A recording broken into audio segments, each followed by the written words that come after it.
explosiveness that Dallas needs to add to their team.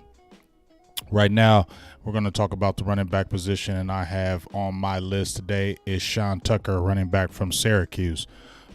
Now, we're going to be talking about running backs next week on our draft show, the Final Word draft show, so make sure you check that out. It's going to be something that you'll like.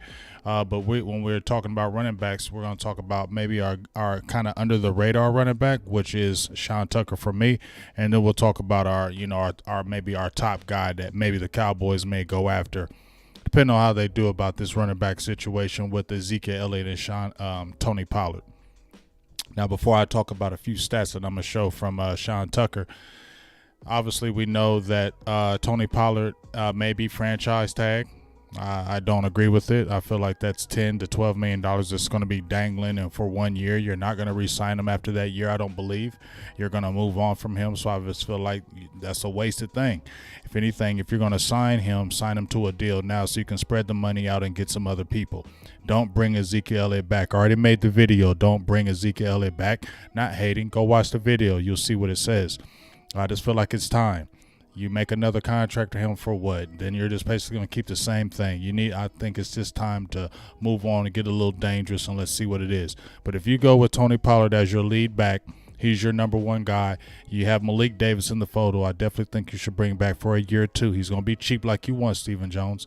And if you're talking about a sneaky back that you can get, not in the early rounds, this kid Sean Tucker from Syracuse is the guy you want to look at. Now let's check out some numbers right quick. From Sean Tucker. Let's see right here. So, first, I'm gonna read some things that's gonna jumped out to me, and why I feel like the Cowboys could use him in the backfield. Number one, where he wins. This is from Pro Football Focus. Get a lot of my stuff from there. I like the nerds as far as they break down the numbers and the stats. But what they're saying is true right here. Tucker's standstill burst is as good as it gets as any running back in this class. I agree. That's a great starting point at this position. The rest is a work in progress. What's his role? 2 down back. You don't need a 3 down back if you're keeping Tony Pollard, right? And you still got a Malik Davis, but you definitely would take some more explosiveness to add with Pollard. 2 explosive backs, and then you got a guy that is not really explosive in Malik Davis, but he's not really shifty. He's a north-south guy, but he just has some he just got some good run energy to him. He runs hard. He runs with power. And he's got good feet. He sees the whole quick jump cut. He sees it. He goes. He runs with it. No waste of motion with him. Actually, I think Sean Tucker is built just like him, but he just has more burst and explosiveness that Malik Davis doesn't have. So that's why I say think about bringing him in. It says Tucker can be a run down workhorse who's also a big play threat. He showed that at Syracuse. Just don't expect more, obviously. Say he's more of a one-trick pony. Probably so. But here's the thing. That ain't going to hurt you if you bring a Pollard back, because that's going to add explosiveness to your backfield. He can come in. Not great at a lot of other things. Pass catching, okay. Pass blocking, not so good. But when we're talking about explosiveness and burst, he has that.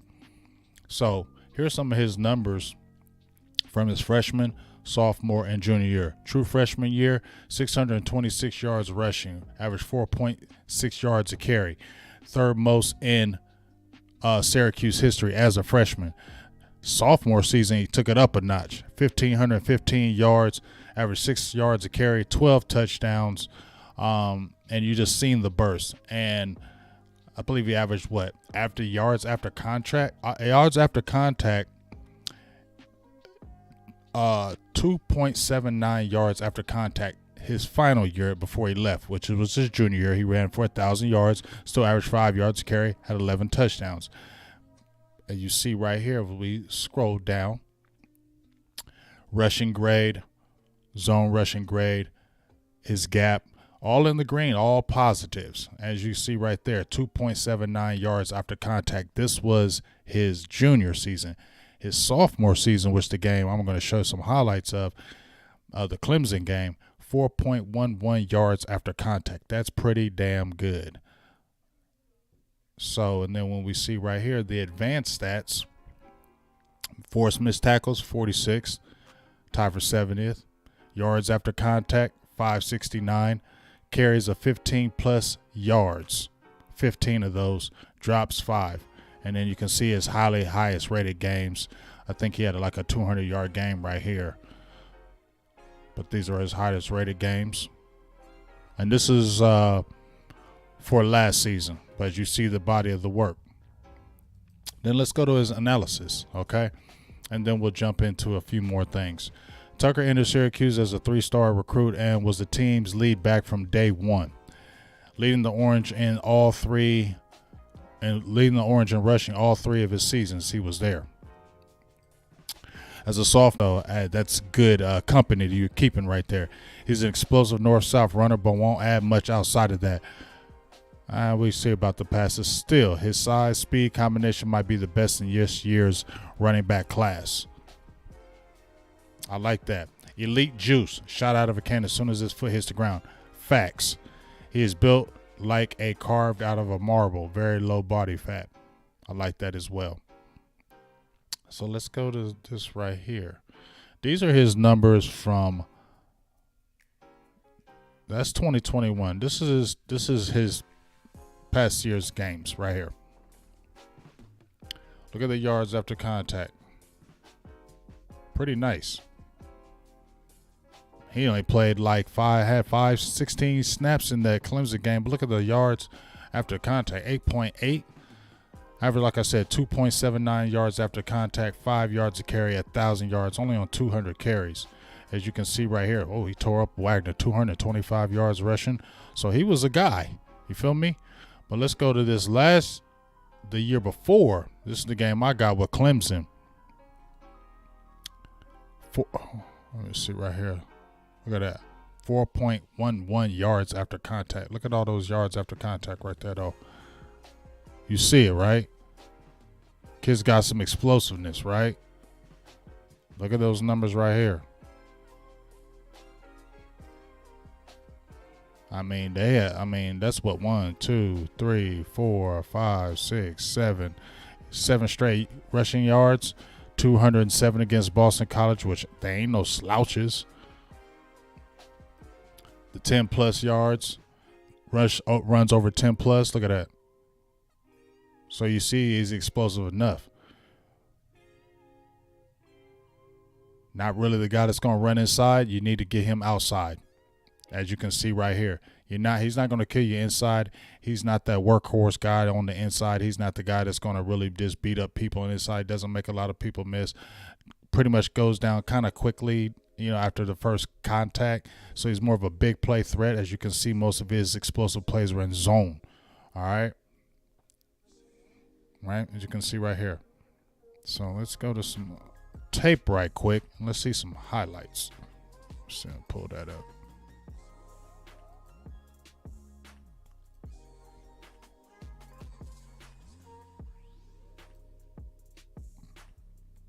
Let's get it right here.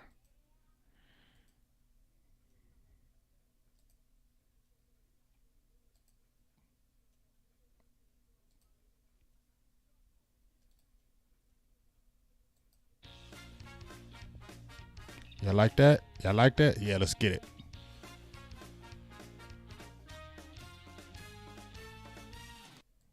All right, so let's get it right here. Get some more tunes on.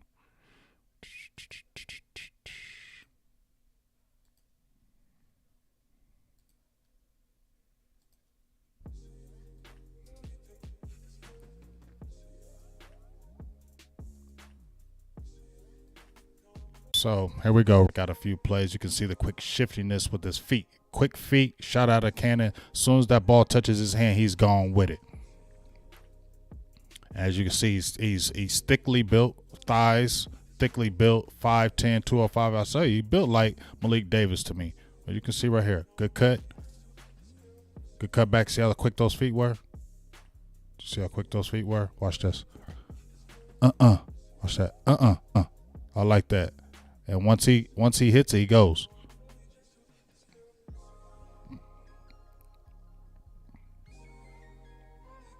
And now here's that pass blocking that we was talking about. First of all, anticipated a little bit wrong here, in my opinion, early. Anticipated that early wrong. And he's got to be able to be square when it's blocking, lean. I don't know. But this is what he does as. You can see him right here. This is what you love about Sean Tucker. This is what you do like about him. I'm going to show you right here. That's what you like. Juice. He got it. He got juice. Now, does he have the long speed where he's just going to outrun everybody? No, it's more the short area burst, more of the quick explosiveness. You can see boom, boom, boom, boom. Quick feet. See that?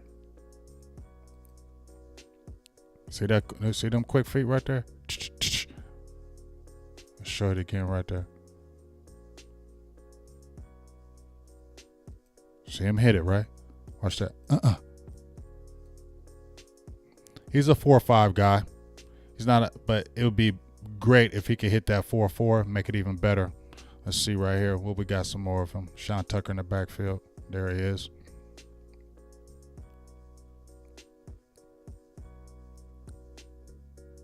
Like I said, he's not that guy that you're going to run up the middle. Power, power, power. He's the guy that you're going to hit on those zone runs. He's going to hit you on the toss sweeps. That's where you want to get him out in space, much like you did with Tony Pollard. When you get Tony Pollard out there in space, he's just that much of a better running back. This applies to this young man as well to me.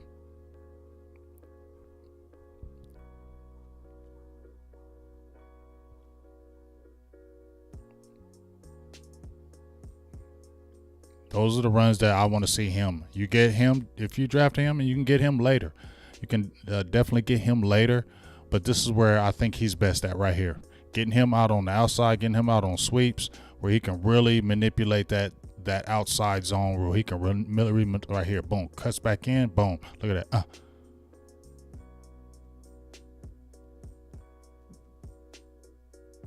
That's that element that he adds right there.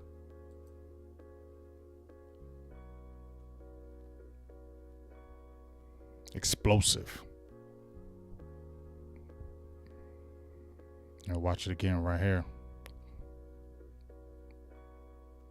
Good cut back. Boom. Once he got through that hole, gone. Like I said, he ain't gonna have that long speed that you're talking about, but it's plenty enough. It's plenty enough. And then they're lucky they tripped him up right here. If they didn't trip him up here, that'd have been another long run, at least another 50, 60 yards, at least.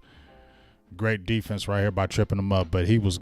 I don't know if he's taking it to the house on this play, but he's damn close. Watch that. Lucky you stopped him because he wasn't. That number 24 wasn't getting him. Here, I think we got him on some pass blocking. Let's check that out. Nice job right there. Not great, but good enough to get him out the way. That's what you want. So you see he has potential, and plus he's thickly built, so he'd be able to take on that. Just have a good base. He's got to be able to see the guy's head on. But this is right here is what you like. You gave your quarterback enough time to make a play.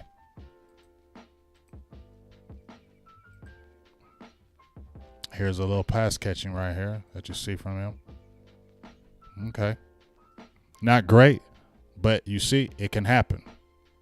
You can see her again right here. Good play fake. Catch it, goes. And it's that quick pity patter 1-2 step. Bam. See right here. Not great. Got to get better balance. But there's potential. There's potential. He wasn't the guy that you're leaving in there for pass blocking, though. See what I mean? Not a great base, but there's potential. I don't know why I put that in there, but I did. Some more, another good block right there. Hit him low. It was enough to help the quarterback out. Here's another good run up the middle.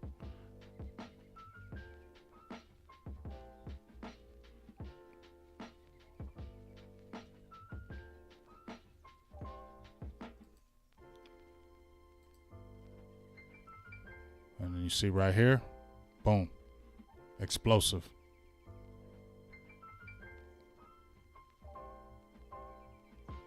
Seen that right?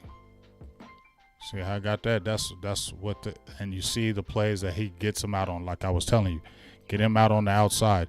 He's not an inside runner. You don't need to give him his best moves. Best is when you give him out on the outside, he can get some space. Bam, he's gone. Right here. Bam. Whoop, whoop. Go check out some tape on him. Sean Tucker, Syracuse. Most yards ever by a running back out of Syracuse in their sophomore season. Most yards ever. Syracuse done has some decent backs come out of there, and that's pretty damn good. Best ever, and coming out as a 3-star recruit, and was starter day 1. That's what you like. Right here, boom, explosive. See that? See that again. Explosive. Boom, explosive.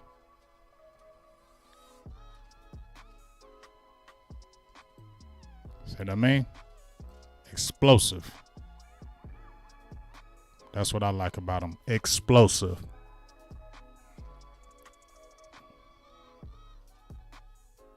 Mm-hmm.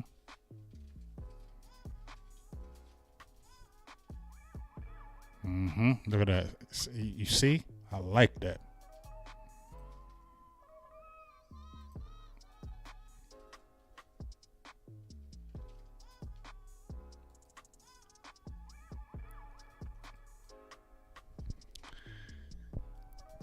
So when we're talking about running backs, obviously this is going to be my under the radar guy.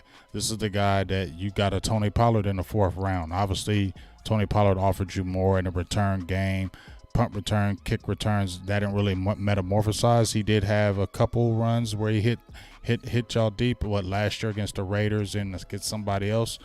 But you know, it's where you really saw it this year. Is where you really saw Tony Pollard can be an element guy for you. So if the Cowboys are going that route and tagging this dude and making him stay or having him stay for 1 more year, then in my opinion, go with Tony Pollard, Malik Davis, and then get you a back later. If you're going for one of those top backs, I don't understand why you get a Tony Pollard, but that's just me. But if you're going to keep a Tony Pollard, this is a guy that you can get in later rounds, and he can be a sneaky good for you in those later rounds. He ain't going to cost you a lot of money. You can use him in certain stack plays for you. It's a good element to the team. And